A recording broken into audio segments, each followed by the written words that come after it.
Hi guys, we're back for some reading. I'm going to go ahead and get started with academic vocabulary, and it is on page 567 in your MyView book. Okay, and I'm trying to get the focus to look a little bit better on my paper, so give me a second. Okay, there we go. All right, so let's go ahead and look at academic vocabulary. This week we're going to be focusing on figurative language. Figurative language gives words a meaning beyond their dictionary definitions. One type of figurative language is a simile, which compares two things using the word like or as. For our turn to do today, it says, read each sentence and underline the simile. So this is a little bit hard, so I'm going to go ahead and do it with y'all together. So y'all do it with me, and then y'all can take a picture and send it to me that you did it with me together. It says, read each sentence and underline the simile. Match the word in the word bank with the simile that best relates to the definition of the word.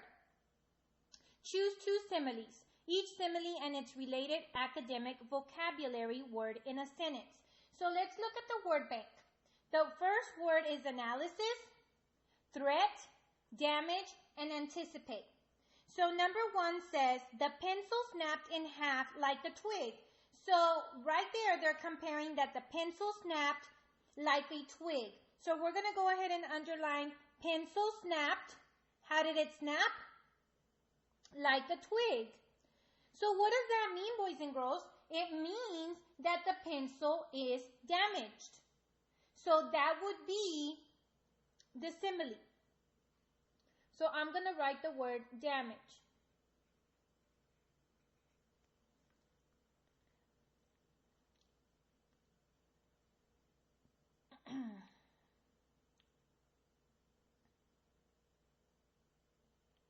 Number two, she studied the scene as carefully as a detective.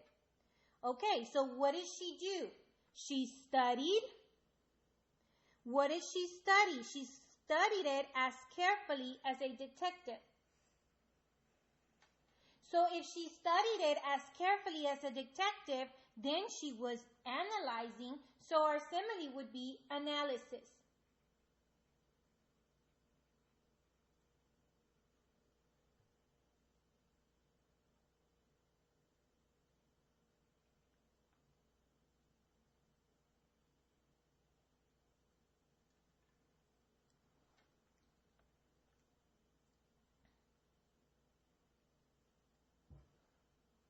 Number three, it says waiting for the starting signal, the runner is as active as a statue. So what are we going to underline there? The runner is as still. The runner is as still as a statue. So what is it happening? The simile would be anticipate.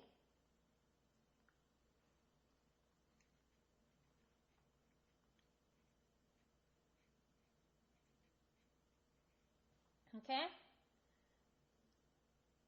Now on the bottom, they want us to use each simile and its related academic vocabulary word in a sentence. So you're going to use, for example, you can pick the word threat, and you can pick, because it says to choose two. And then write a sentence. So I'm going to have y'all choose two here. And y'all are going to write a sentence for me on the bottom. Okay? That's what you'll do there. Now, moving on. We're going to go to the next page. Into spelling. And the spelling page is 571. Okay, and on this one, we're talking about the schwa sound. And I know y'all learned the schwa sound in second grade. It says spell words with the schwa sound. Words with the schwa sound are usually multisyllabic. In multisyllabic words, one syllable is pronounced with more stress. The unstressed syllable is often the schwa vowel sound pronounced as a. The schwa sound can be spelled with any vowel. So memorizing how to spell words with the schwa sound is important because they have different sounds, boys and girls. So on my turn, it says read the word, sort the words by writing the word in the correct circle based on which letter spells the schwa sound. One word will fit in 2 categories. Okay, so what we're going to do is we're going to look at the ending sound. For example, I want us to look at the word decimal. You hear the O. You do not hear the A, but it's the schwa with an A because it has that A right there at the end. So I'm going to write the word decimal because that one has the A. Now I want us to look at delicious. What 3 letters does it have at the end? Delicious. The I-O-U. It makes the sound. So delicious would go down here with the I-O-U. Delicious. Okay? Now I want you to look at the word gallon. Gallon. What does that one have at the ending? It has the O. So gallon would go under the O.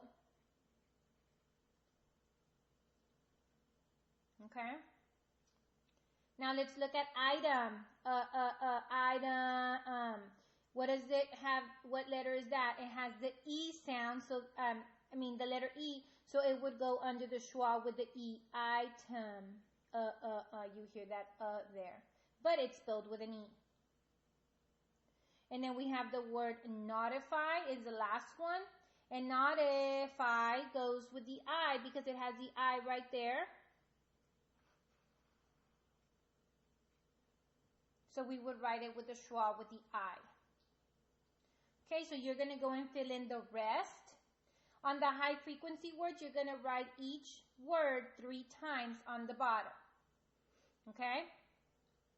Now we're going to turn it over. And now we're on page 572.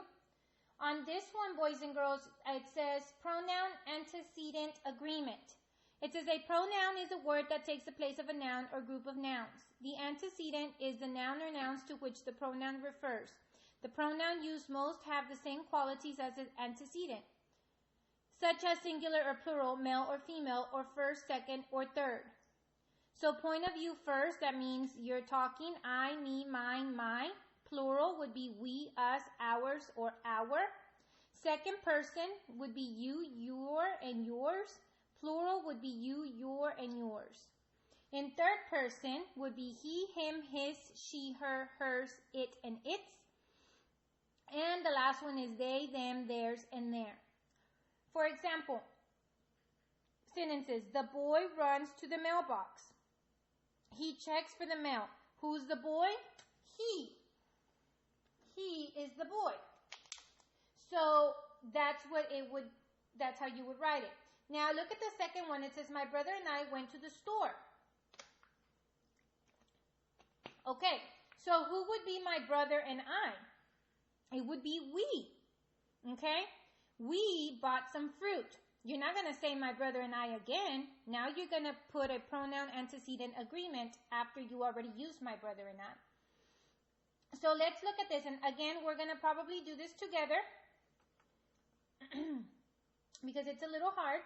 So let's look at it. Let's read it first. The storm was approaching fast. Day was going to be a big one. I already see something that doesn't make sense there. My parents and I boarded up the windows. We set up boards as quickly as we could. My dad used her power drill to make the work go quicker. The neighbors ran out of boards. He came over to borrow some boards from us. We helped carry the boards to their house. It were heavy. All right. Let's look at the first 2 sentences. The storm was approaching fast. Okay. They was going to be a big one. Is the storm they? What would be the storm? There. Not quite. There was a storm. The storm was approaching fast. What would we say the storm was? It. It was going to be a big one. So instead of using they, you're going to use it. The storm was approaching fast. It was going to be a big one. My parents and I boarded up the windows. We set up the boards as quickly as we could. Now look at here. My dad used her power to drill to make the work go quicker. Is my dad a her? What would I change her to? His. Her would be his. His power drill to make the work go quicker. All right. Now, let's look at the next one. The neighbors ran out of boards. He came over to borrow some boards from us. The neighbors are he. What would I use instead of he? They. We would use they. They came over to borrow some boards from us. We helped carry the boards to their house. It were heavy. What would I say the boards were?